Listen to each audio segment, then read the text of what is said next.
Yes, again, alright mga minamahal. Alicia nyo, nagbabalik muli para sa ating panibagong video. So, mukhang napagod ata na maging pugante. Itong si former spokesperson Harry Roque. Biruin nyo ba naman, nung panahon ni Digong, papetiks-petiks lang ang lolo ninyo. Nung panahon ni Digong, nakakahingi pa pala siya di umano. 'Di ba? Ng pera. Oo. Dito nga po sa DPWH, imagine nyo 'di ba? Pares lang sila ng posisyon ni Atty. Claire Castro, 'di ba? Spokesperson, pero kakaiba siyang spokesperson. Nakakahingi pa ng budget sa DPWH. Kaya naman pala mapera, di umano, 'di ba? So ngayon, syempre alam naman natin na napakadaming issue ni Harry Roque. 'Di ba? Ano ba yung mga issue na kinakasangkutan ni Harry Roque, mga minamahal? Yes, tama. Una dyan is yung qualified human trafficking. 'Di ba? Bigat ng issue ni Harry Roque. Yung sa Pogo issue, 'di ba? Pangalawa naman, contempt of Congress. Yan yung unang tinakasan ni Harry Roque, yung contempt. Oo, sa Pogo investigation, 'di ba? Kaya umalis ng bansang Pilipinas hanggang sa umabot na sa punto na dumating na ang resulta ng DOJ na itong si Harry Roque ay guilty nga. 'Di ba? Syempre meron din siyang kasong libel. Bukod sa libel, cyber libel, and meron din siyang disbarment petition and alleged land grabbing complaints. Ang daming problema ni Harry Roque, Diba?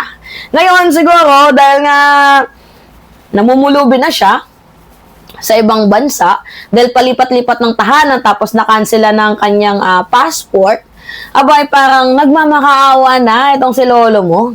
Ang sabi ni Harry Roque nagmamakaawa na iurong na raw ang warrant sa kanya dahil gusto niya na daw umuwi ng bansang Pilipinas. Pero ang tanong, naawa kaya si Harry Roque sa mga taong ninakawan niya di umano ng mga lupa? Mga taong kinupal niya sa Pogo, 'di ba? Mga taong niloko niya, taong bayan. Naawa kaya doon si Harry Roque? Tapos yung pagde-declare niya ng cyber libel, 'di ba? Yung demolition job, 'di ba? Daming ginawa ni Harry Roque. Naawa ba siya sa mga taong tinirada niya ng tinirada, mga minamahal? Gusto mong umuwi din, go ahead, umuwi ka, pero yung warrant, hindi na mauurong yan. Kung talagang gusto mong umuwi, napakasimple lang. Umuwi ka, harapin mo, patunayan mong inosente ka. Yung kaso sa'yo, patunayan mo na inosente ka. Hindi yung parang, meron ka pang kasamang kondisyon. Please, iurong niyo yung warrant of arrest, uuwi ako. Nako, hanggat hindi mo hinaharap yung kaso, hindi ka makakauwi ng bansang Pilipinas kung patuloy kang nagmamatigas. Diba? Ang hiling ni Harry Roque, bigyan niyo naman ako ng break. Anyway, kung hindi ka natatakot sa investigasyon, kung wala kang tinatago, hindi ka iiwas. Diba? Masyado ka kasing nagmamalinis. Diba, mga minamahal? So, sabi ng ating kaibigan, ma'am, hindi natin sasabihin na guilty siya. Hindi tayo judge. Pero nararapat lang na sagutin niya mga isyong ibinabato sa kanya. Gaya ng mga kontrobersyang binabanggit laban sa kanya, mga aligasyon na dapat niyang linawin, mga katanungan matagal nang bitin. So, hindi daw sapat ang salita, hindi sapat ang drama, hindi sapat ang video appeal. Ang kailangan ng taong bayan ay malinaw na sagot. Exactly, mga minamahal. At isa pa, kung wala kang kasalanan, kung kampante kang inosente ka, bakit ka lumabas ng bansa? Bakit parang nagkaroon ka ng iwas factor? Kasi kung talagang wala kang kinakatakutan, nandito ka pa sana. Gayahin mo si Dilima. Di ba? Hindi niya tinakasan yung mga gawa-gawang issue sa kanya. Pinanagutan niyo kaya, mga minamahal. Humarap siya sa mga investigasyon hanggang sa inipit, pinilipit, binaboy ang kanyang pagkatao. Dumaan pa din siya sa tamang proseso. Hindi siya tumakas, hindi siya nagtago. Buti pa nga si Dilima, may yagballs. Ang problema kasi dito kay Harry Roque, parang parang baliktad. Oo, umalis, tas ngayon gustong bumalik, pero parang gusto pang bawasan ng bigat, 'di ba, na kinakaharap niya bago siya umuwi ng bansang Pilipinas. So, lagi nating tatandaan, mga minamahal, si Harry Roque, isa po yung public figure. Kung nakinabang ka, di umano sa kapangyarihan, kung naging bahagi ka ng gobyerno, abay, may kaakibat ka na responsibilidad. Hindi pwedeng kapag convenient, di ba? Hindi pwedeng kapag convenient lang lalabas. Kapag mainit, biglang mawawala. Kapag gusto nang umuwi, parang magpapaawa. Hindi ganun ang hustisya, hindi rin ganun ang rule of law. At higit sa lahat, hindi ganun ang respeto sa Pilipino.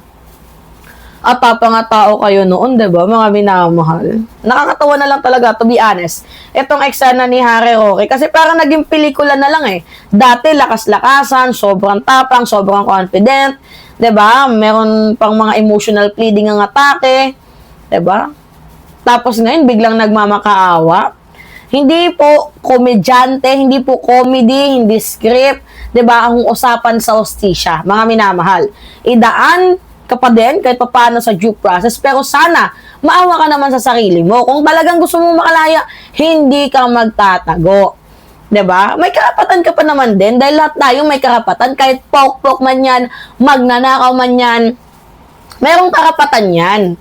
'Di ba? May karapatan kang ipagtanggol ang sarili mo, walang duda doon.